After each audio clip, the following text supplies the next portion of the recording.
Hola nuevamente, bienvenidos a Resistencia de Materiales 2. En esta ocasión estaremos resolviendo un problema que corresponde a una columna. Vamos a leer el enunciado. Dice que una columna se puede considerar articulada en la parte inferior y superior y arrostrada en su eje débil a la mitad. Entonces quiere decir de que la parte superior y la parte inferior están articuladas, no es empotramiento.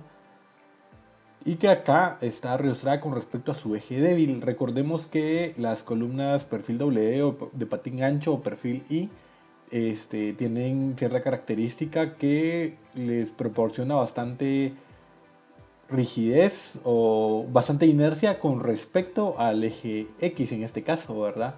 Y es mucho más pequeña la inercia con respecto al eje Y. Entonces cuando se flexiona con respecto al eje Y está arrostrada en este punto. Pero también lo importante es que se articula en ambos lados. Entonces el problema dice que determinemos con un factor de seguridad de 2. Un factor de seguridad de 2. Acá está, un factor de seguridad de 2. La carga permisible. Determine la fuerza permisible con un factor de seguridad de 2. Considere el módulo de elasticidad de 200 gigapascales. Estamos hablando de un acero estructural, un acero 36. Que tiene las siguientes propiedades. El área es igual a 74 por 10 a la menos 3 metros al cuadrado y las inercias son las respectivas acá. Acá, si vemos la inercia con respecto al eje Y es mucho más pequeña, era lo que les decía. Y la inercia con respecto al eje X es mucho más grande que la inercia del eje Y. Entonces, la idea acá es encontrar la carga permisible. Entonces vamos a hacer un pequeño análisis de cómo es que se flexiona dicha columna. Acá tenemos nuestra pluma y vamos a ver. Resulta que vamos a analizar cómo se flexiona cuando trabajamos con respecto primero a este plano, en este plano, o sea, cuando la flexión se da en el plano X, XZ, ¿verdad? Acá es para arriba es nuestro plano Z. Entonces, debido a la restricción esta que tenemos acá, si no existiese esa restricción, la deformación sería más o menos así, en donde la longitud efectiva sería igual a la longitud de la columna, ¿verdad? Entonces,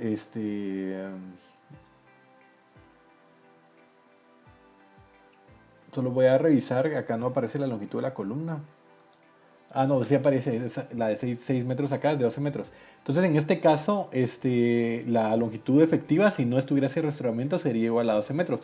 Pero resulta que está reostrada. Entonces, el comportamiento de la columna sería más o menos este que voy a dibujar acá. Recordemos que estamos trabajando en el plano XZ. Entonces, acá se flexionaría de esta manera. Entonces quiere decir de que la longitud efectiva en este caso sería la mitad, ¿verdad? Que son 6 metros. Para el caso del eje, cuando trabajamos en el plano X o en el plano YZ, el plano YZ lo vamos a dibujar con verde. El plano YZ es el plano que tenemos acá. Entonces, ¿cómo se va a flexionar cuando trabajamos con respecto a ese plano? Entonces, en ese caso no está arrostrada, entonces sí sería una deflexión de esta manera. Y podríamos decir que la longitud efectiva, podemos afirmar que la longitud efectiva en ese caso es la longitud total de la viga, ¿verdad? Que corresponde a 12 metros. Entonces quiere decir de que tenemos dos cargas críticas diferentes debido a que lo podemos analizar con respecto a dos ejes, o van a haber dos ejes de pandeo y son distintas las cargas críticas. Y resulta que no nos podemos basar en el criterio de la inercia para definir cuál va a ser el eje de pandeo, o cuál corresponde a la carga crítica menor o mayor, debido a que existen diferentes longitudes efectivas para ambos casos, ¿verdad? Entonces tendríamos que hacer un análisis de cada una de comportamiento con respecto a cada uno de los ejes. Entonces vamos a pasar a hacer ese análisis y vamos a resolver el problema. Entonces continuamos acá con la siguiente diapositiva. Acá tenemos ya nuestra columna y vamos a recordarnos de la ecuación de la carga crítica de Euler, que sería carga crítica. La carga crítica es igual a pi cuadrado por I por E partido la longitud efectiva al cuadrado, ¿verdad? Entonces, en este caso tenemos dos alternativas o dos ejes de análisis. Entonces vamos a iniciar con el primero. Vamos a iniciar trabajando con respecto a este eje Y. Le vamos a poner carga crítica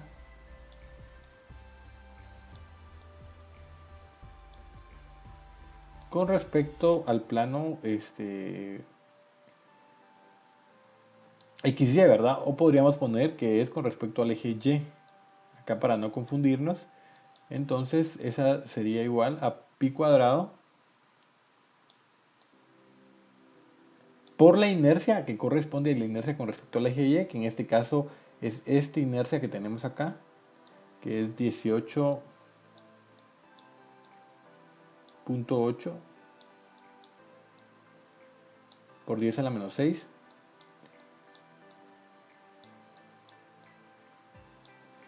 metros a la 4, ¿verdad? No le va a poner las dimensiones, o bien se las vamos a poner metros a la 4 por el módulo de elasticidad que corresponde a 200 por 10 a la 9 pascales, ¿verdad?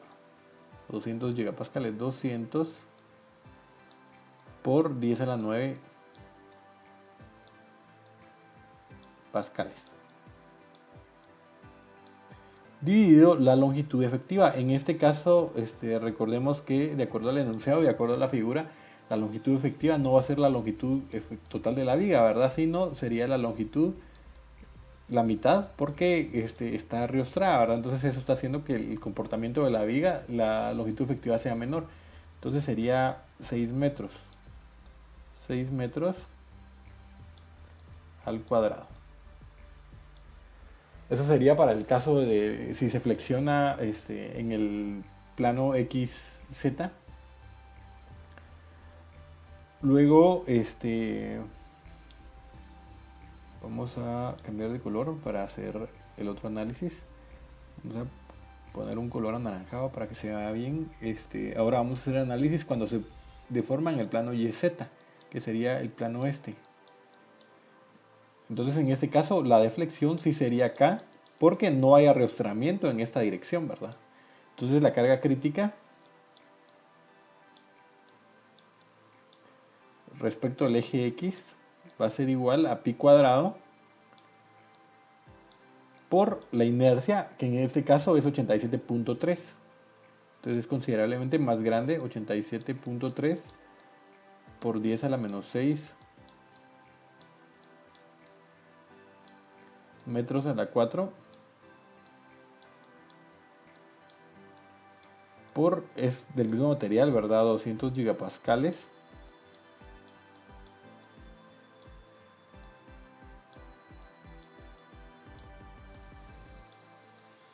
dividido. En este caso, la longitud efectiva sí corresponde a la longitud total de la viga, que son los 12 metros que tenemos acá. Entonces sería 12 metros al cuadrado. Entonces vamos a operar esos dos valores y podríamos ya prácticamente llegar a la respuesta aplicándole el factor de seguridad, que corresponde a un factor de seguridad 2. Entonces tenemos que el valor que resulta de esta operación es igual a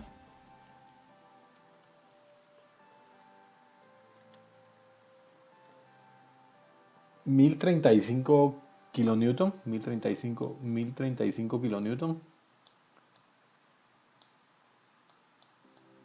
1035.4 kilonewton, 1035.5 es lo aproximado. Y de esta obtenemos un valor de 1020 kilonewton, muy cercano, ¿verdad? Pero siempre considerablemente más pequeño. Entonces, en este caso, el arrostramiento hizo que la parte débil resultara que tiene una carga crítica más grande. Entonces nosotros tenemos que elegir la carga crítica más pequeña, que va a ser la que va a causar primero el pandeo, ¿verdad? Entonces, si nuestra carga permisible,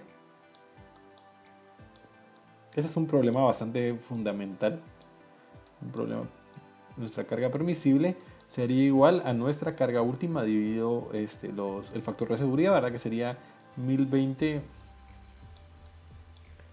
punto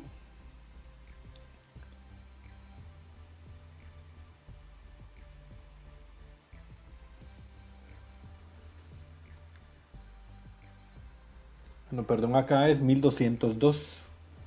Perdón, acá es 1202, yo me había equivocado. 1202. 1202. 1202 kilonewton. Entonces, para este caso, si es 1202 kilonewton, nuestra respuesta sería esta, ¿verdad? Sería la más pequeña, es la que va a hacer primero pandear la viga. Entonces serían 1035.5 kilonewton dividido el factor de seguridad. Tenemos que para este problema vamos a utilizar un factor de seguridad igual a 2. Eso nos da una carga de 517.75 kilonewton.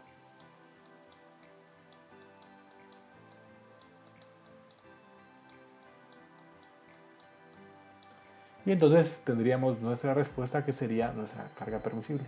Como les decía, este es un problema fundamental, bastante simple, que nos sirve para analizar bastantes conceptos del pandeo, ¿verdad? Cómo se comporta, de qué es el arrastramiento. Entonces eso sería todo, es un gusto.